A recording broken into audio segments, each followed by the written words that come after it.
to trial at the Senate while you have a Supreme Court petition at the Supreme Court. Kasi ginawa niyo respondent yung pong Senado dito po sa inyong Supreme Court petition.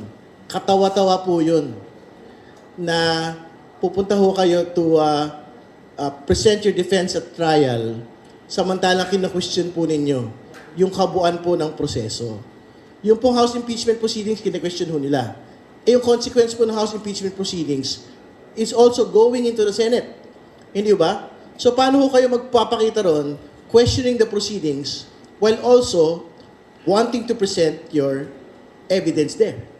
Hindi ba? Hindi ba yung height of a contradictory legal defense, bad faith strategy?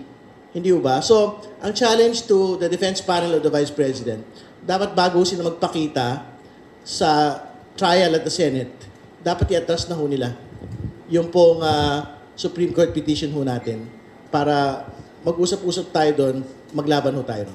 Kung merong mga private lawyers and some congressmen na narinig natin na ipa-inhibit yung seemingly bias o nagpakita na raw ng kanilang boto ng mga senador sa impending trial. Kayo ba naniniwala sa ganon? O sabi naman ng iba, ano ba naman ito, di pa nagsisimula ang Senate trial, parang nagwawagayway na ng puting bandila.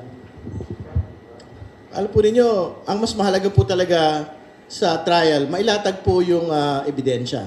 At makapaglatag din po ng depensa yung pong pangalawang Pangulo. That is her last chance to actually explain how in the world, paano ho nangyari na yung pong mag-asawang mga abogado, public servant, may naluluging mga negosyo, nagkaroon po ng 4.4 billion na pumasok po sa kanilang mga accounts. Yung po mga ordinaryong tao, hindi ho nila mai-imagine yun.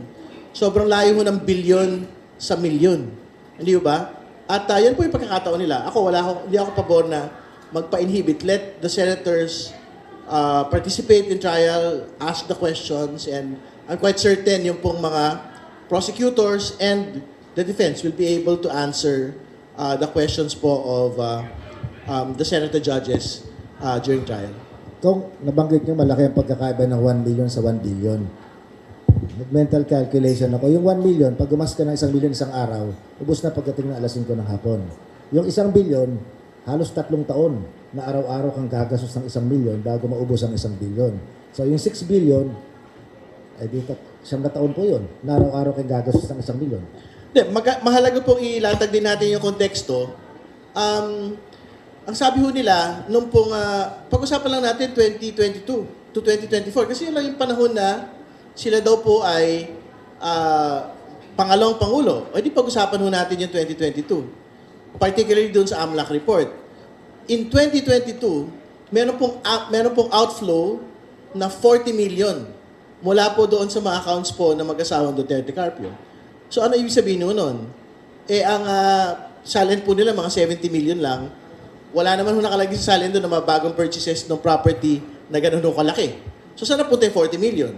Hindi ba? So, kumbaga, I think these are the questions that if they don't want to answer it, they did not answer it to the level of the committee, it is something that they should answer at the level of trial.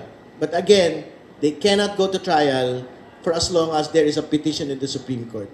Hindi ba? At talaga hong nakakatawa yun. Pagka ipipilit ho nila na pwede ho magsabay, yung dalawang bagay po na yun. Si Vice President Sara, compelled to attend every hearing, di ba, ng Senate.